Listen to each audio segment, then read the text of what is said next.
अपने जो मेन ठिकाने थे जहाँ पे जनरली रहते हैं वो सब छोड़ के जंगल जैसे एरिया में जाके रहने लगे। लोहारडगा में जहाँ से पकड़ा गया वो भी काफ़ी जंगल जैसा क्षेत्र था, तो इसीलिए थोड़ा समय लगा। और इसने गिरफ्तारी के उपरांत अपनी इस घटना में संलिप्तता स्वीकार की है कि हाँ, तीनों भाइयों ने मिलकर कि एक बार पैसा देके जब अजय राय ने उनको बताया कि वो ये काम करवा सकता है, तो इन लोगों ने 25 लाख देके इस घटना को अंजाम दिलवाया। अजय राय ही मीडिया। नमस्कार, न्यूज़ फॉर नेशन देख रहे हैं आप। मैं हूं अनिल। बिहार का चर्चित मामला, वहीं अगर बात करें तो राजधानी पटना का भी चर्चित मामला नीलेश मुखिया हत्या मामले में पटना पुलिस की कार्रवाई लगातार जारी है। और बीते दिनों की बात करें तो राजधानी पटना में पटना पुलिस को बड़ी कामयाबी मिली थी। इस हत्याकांड मामले में लगभग 9 लोगों की गिरफ्तारी पहले की जा चुकी है। हालांकि बताया जाता है कि 4 लोग अभी भी इसमें फरार थे, जिसमें मुख्य नामजद आरोपी गोरख राय को पटना पुलिस ने झारखंड के लोहरदगा से गिरफ्तार किया है। इस पूरे मामले की जानकारी देते हुए पटना सेंट्रल एसपी वैभव शर्मा ने साफ तौर पे बताया है कि इस पूरे मामले में हत्याकांड के लिए 25 लाख की सुपारी दी गई थी, जिस मामले में गोरख राय, पप्पू राय और धप्पू राय मुख्य आरोपी थे, नामजद आरोपी थे, जिनकी गिरफ्तारी के लिए पटना पुलिस लगातार प्रयास कर रही थी। और इसी कड़ी की बात करें तो साफ तौर पे बताया गया है कि झारखंड सहित दिल्ली और हरिद्वार ये तीनों भाई मिलकर फरार हुए थे। और वहीं झारखंड के लोहरदगा से गोरख राय की गिरफ्तारी हुई है। आइए सीधे सुन बातें इस पूरे मामले पर क्या कुछ जानकारी दे रहे हैं पटना सेंट्रल एसपी वैभव शर्मा।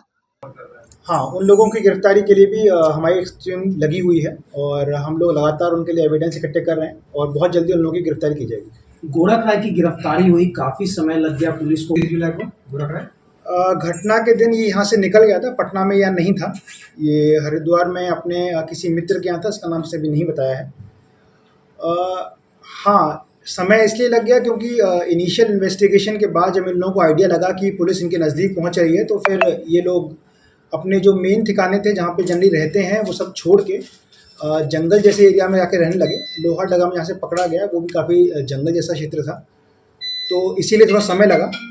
और इसने गिरफ्तारी के उपरांत अपनी इस घटना में संलिप्तता स्वीकार की है कि हाँ, तीनों भाइयों ने मिलकर कि एक बार पैसा देके जब अजय राय ने उनको बताया कि वो ये काम करवा सकता है, तो इन लोगों ने 25 लाख देके इस घटना को अंजाम दिलवाया। अजय राय ही मीडिएटर था पैसा देने वाला। अजय राय। थार किसका था? थार किसकी? लाल रंग की थार का।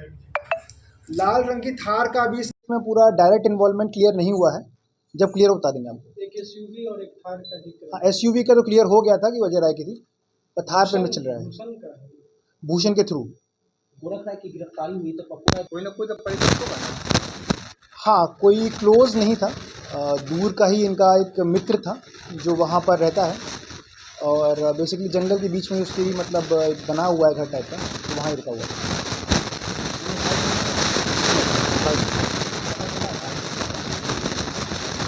कुछ जानकारी मिली है, अब वो जानकारी कितनी सही है कितनी गलत है, अब उसकी हम लोग इन्वेस्टिगेशन कर रहे हैं और इन्फॉर्मेशन अगर ठीक होगी तो जल्दी से जल्दी लोग गिरफ्तार मिल जाएगी। ये तीनों भाई घटना से पहले यहाँ से चले गए या नहीं, घटना से पहले चले गए। घटना हुई अभी एग्जैक्टली इसने नहीं बताया है, अभी इसको खुद भी याद नहीं था कि किस डेट में गए थे, पर इसने बताया घटना से पहले वहाँ चले गए।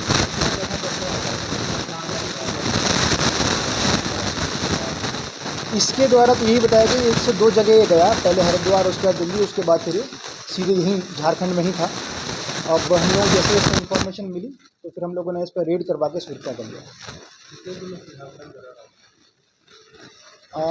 हमारी इन्फॉर्मेशन में तो लगभग 15-20 दिन से ऊपर से रह रहा था, और क्योंकि हम लोग को जो इन्वेस्टिगेशन मालूम पड़ा, अब उससे पहले कितने से रहा था वो अभी क्लियर होगा। जैसा कि आप लोगों को पता है कि 31 जुलाई को दीघा थाना क्षेत्र में नीलेश मुखिया को गोली मारी गई थी और बाद में उनकी मृत्यु हो गई थी। तो इसी के लिए दीघा थाना क्षेत्र में कांड संख्या पाटलिपुत्र थाना में 632-23 कांड दर्ज किया गया था। इस कांड दर्ज होने के बाद 14 अगस्त को पुलिस द्वारा 2 अपराधियों को जेल भेजा गया था, मोहम्मद राजा और सैयद शहनवाज। उन लोगों के बयान में जिन लोगों का नाम आया, उसके बाद 15 सितंबर को 6 और लोगों को जेल भेजा गया और उसमें से विशाल कुमार उर्फ अजय राय द्वारा बताया गया कि इस पूरे कांड में जो मुख्य षड्यंत्रकर्ता थे वह पप्पू, धप्पू व गोरख राय गुटके थे। उन्हीं तीनों के द्वारा लगभग 25 लाख रुपए का इन लोगों को पैसा दिया गया और उस सुपारी को लेकर ही अजय राय ने कुछ लोगों को इकट्ठा किया, जिन लोगों को हम पहले गिरफ्तार कर चुके हैं। फिर उन दोनों के द्वारा इस घटना को अंजाम दिया गया।